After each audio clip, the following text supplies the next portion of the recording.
৭ বছর বয়সে হওয়া এক স্ট্রোক বদলে দিল প্রাণবন্ত কিশোরীর জীবন।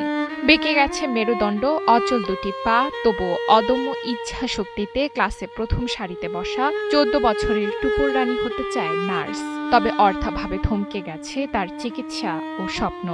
আমার স্বপ্ন হচ্ছে নার্স হওয়া, কিন্তু আমি পড়াশোনা করতে পারি না। গাড়ি তুটলে পড়ে যাই, সিঁড়ি তুটলে পড়ে যাই।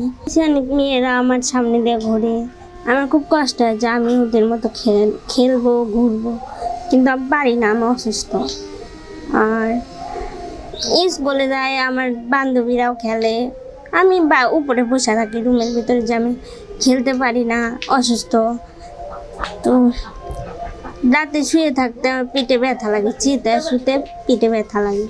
অসহ্য যন্ত্রণা নিয়েও টুপুরের চোখে ভেসে ওঠে সাদা অ্যাপ্রন পরে রোগীদের সেবা করার দৃশ্য। কিন্তু যে বয়সে সহপাঠীদের সাথে হেসে খেলে স্কুলে যাওয়ার কথা, সেই বয়সে টুপুর লড়ছে দুরারোগ্য পক্ষাঘাতের সাথে। নিজের কাজটুকু করার শক্তিও নেই তার। তবুও শারীরিক প্রতিবন্ধকতাকে বুড়ো আঙুল দেখিয়ে সিরাজগঞ্জের বয়রা ভেন্নাবাড়ি উচ্চ বিদ্যালয়ের ৮ম শ্রেণীতে পড়াশোনা চালিয়ে যাচ্ছে মেধাবী টুপুর রানী। আমার মেয়েটা যখন ৬ বছর বয়স, তখন মেয়েটা অসুস্থ হয়ে পড়লো, পিঠে ব্যথার পর ডাক্তারের কাছে নিয়ে গেলাম। নিয়ে যাওয়ার পর ডাক্তাররা বলে যে ক্যালসিয়ামের সমস্যা। তো ক্যালসিয়ামের ওষুধপাতি খাওয়ায় অনেক দিন ওষুধপাতি খাওয়ালাম, কাজ হয় না। পরে অনেক ডাক্তার দেখাইলাম, ঢাকায় নিয়ে গেলাম, এনাদপুর নিয়ে গেলাম, তো কোনো কাজ হয় না। ধীরে ধীরে আমার মেয়েটার পিঠে অনেক বড় হয়ে গেল, অসুস্থ হয়ে গেল আরও বেশি। পরে অনেক ডাক্তার দেখায় কাজ হলো না। তো পরে এখন কলকাতার এক ডাক্তারের কাছে নিয়ে যেয়ে দেখাইলাম, বললো যে ৫-৬ লক্ষ টাকা লাগবে। তো আমার সামর্থ্য নাই যে এত টাকা আমি কিভাবে জোগাড় করব। মেয়ের এমন কষ্টে বুক ফাটে মা ও সেলুন কারিগর বাবার। একমাত্র সন্তানকে সুস্থ করতে ভিটেমাটি আর সঞ্চয় হারিয়ে পরিবারটি নিঃস্ব। চিকিৎসকেরা জানিয়েছেন, দ্রুত উন্নত চিকিৎসা আর নিয়মিত ফিজিওথেরাপিতে আবারও স্বাভাবিক হতে পারে টুপুর। তবে তার জন্য দরকার প্রায় ৫ লাখ টাকা এবং প্রতি সপ্তাহে ৩৫০০ টাকার থেরাপি খরচ।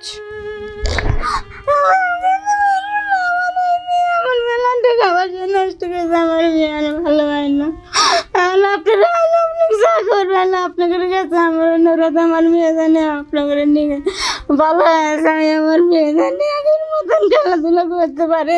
তো আমিও ঠিক মতো কাজ করতে পারি না, সেলুনে কাজ করি, একদিন কাজ করতে যাই আর একদিন পারি না।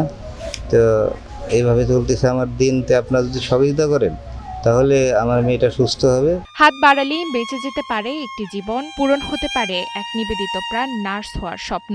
সিরাজগঞ্জের একডালা গ্রামের এই অসহায় পরিবারটি এখন চেয়ে আছে দেশ বিদেশের হৃদয়বান ও দানশীল মানুষের সহযোগিতার পানে। নুসরাত তালবিয়া, সময়ের আলো।